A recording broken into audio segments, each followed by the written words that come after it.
हे राम राम राम सीता राम राम राम सीता राम राम राम सीता राम राम सीता राम राम राम सीता राम राम राम सीता राम राम सीता राम राम राम स्वामी समर्थ जय जय स्वामी समर्थ श्री स्वामी समर्थ जय जय स्वामी समर्थ श्री स्वामी समर्थ जय जय स्वामी समर्थ श्री स्वामी समर्थ जय जय स्वामी समर्थ श्री स्वामी समर्थ जय जय स्वामी समर्थ श्री स्वामी समर्थ जय जय स्वामी समर्थ।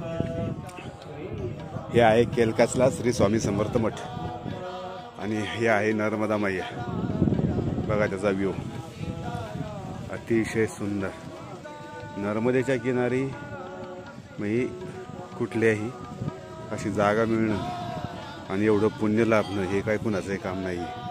इथं विठ्ठलनी केले मा नर्मदा आणि तिकडं त्रिशूळ आहे दिसलं काय नाही। अतिशय सुंदर मठ आहे हा कान्हाकुटी। टेरेसला वरती अशी छान बाग आहे इथे म्हणजे फुलांची झाडे सगळी। नर्मदे हा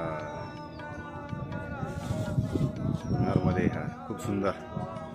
वरच्या मजल्यावर आहे दुसऱ्या मजल्यावर आहे।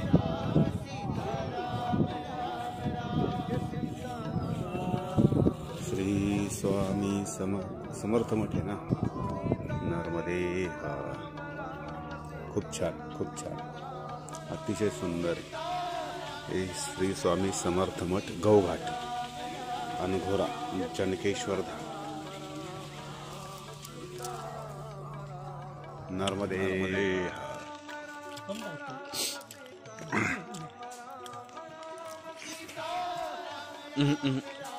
एकदम येत नाहीत बस मिरची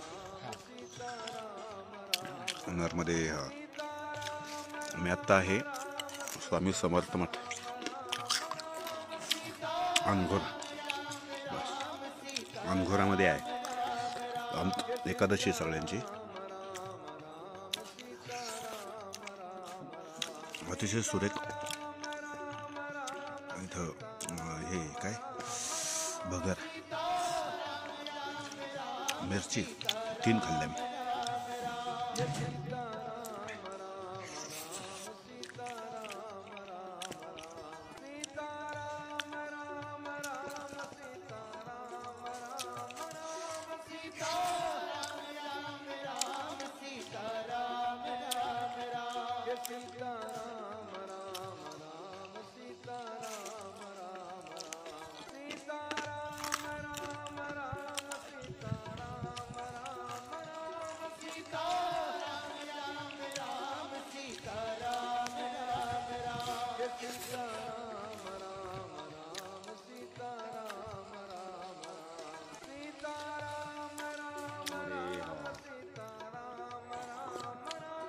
आता आम्ही आलोय श्री स्वामी समर्थ मठ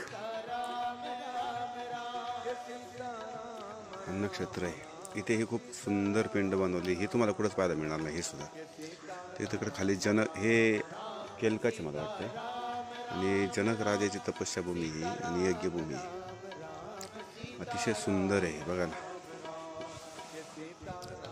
नर्मदे खूप सुंदर मठ आहे हा आणि विशेष म्हणजे हे महाराष्ट्रातले बरं हे महाराष्ट्रातले नर्मदे हा।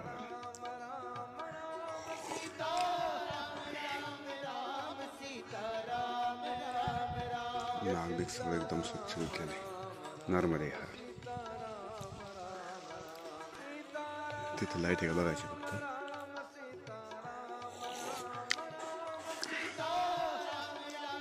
खूप सुंदर चांगला मठ आहे इथं चांगली सुविधा आहे बरं। आता काय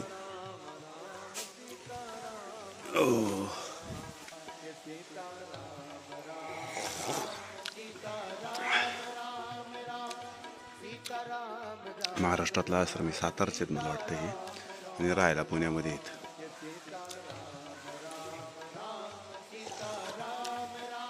नरमध्ये केलकाचमध्ये स्वामी समर्थ मठ. नरमध्ये 3 गेले, हे 4 आले, आम्ही 2. आताच्या तिथे ना 8-10 आतमध्ये गेले, 10-12 तिकडे त्या हॉलमध्ये. म्हणजे आल्यापासून बघतोय परिक्रमावासी कधी पण येतात. 10 वाजल्यापासून आता 2 वाजे आलेत. आता 2 वाजता त्यांचं जेवण तयार होणार. म्हणजे आश्रमामध्ये फक्त एकच उद्योग चाललेला आहे. सकाळचे आले की चहा पाजायचं, जाणाऱ्यांना चहा पाजायचा, 9 वाजता आलेल्यांना चहा पाजायचा, 10 वाजता आलेल्यांना बालभोग आणि चहा वगैरे द्यायचा, 9-10 वाजता आलेल्यांना. थांबले तर जेवण चालू करायचं, तर ते 2-2:30 पर्यंत जेवणच चालतं. ते गेलं की 4 वाजता आलेल्यांना चहा पाजायचा, 5 वाजलेल्यांना चहा पाजायचा. त्यातून जे कोणी थांबतील त्यांचं जेवण चालू करायचं परत. 6 वाजेपर्यंत 6:30 पर्यंत जेवण चालतं, चहा चालतो. तिथून पुढे जेवणाचं चालू होतं. तर मग संध्याकाळचं जेवण मात्र 6, 6:30, 7 पर्यंत येतात, त्यांच्यासाठी जेवण होत असतं. समर्थ मठामध्ये इथं 2 जण आहेत.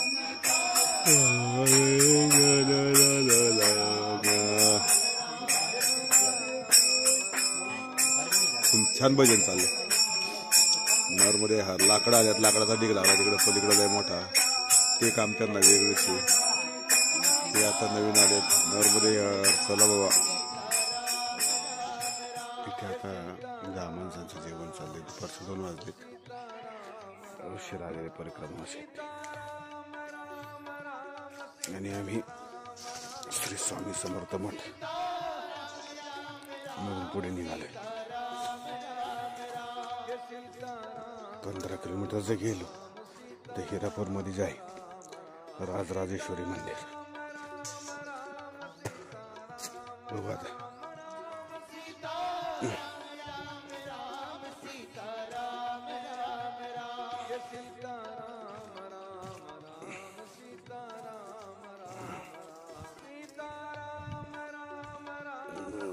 त्या आश्रमाचा सगळा वेळ चहान जेवण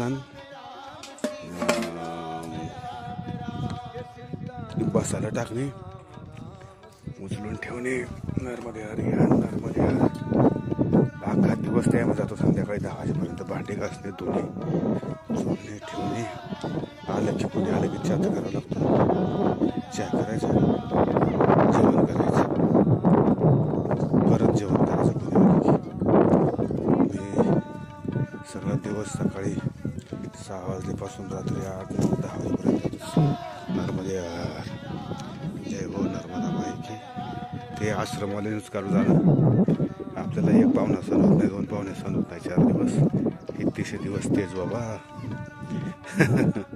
खरं मी आश्रमांचं खरं आभार मानतो की एवढ्या लोकांचं ते अगदी मनापासून मी जरी हे असलं तरी मनापासूनच स्वागत करतात. नर्मदे आता आम्ही किनारा पकडले. खरंच अवघड, म्हणजे आश्रम चालवणं अवघड. आलेल्या प्रत्येक परिक्रमाला तोंड द्यायला लागते. 1 येऊ, 2 येऊ, 10 येऊ, 20 येऊ, 30 येऊ, 40 येऊ, 100, 150, 200, 300 पर्यंत एका आश्रमात येतात. ह्या सगळ्यांना त्या आश्रमातले 1-2 लोक तोंड देत असतात. पाणी घ्या, चहा घ्या, दूध नको, फलाहार घ्या.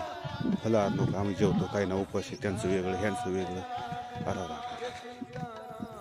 नर्मदे हर.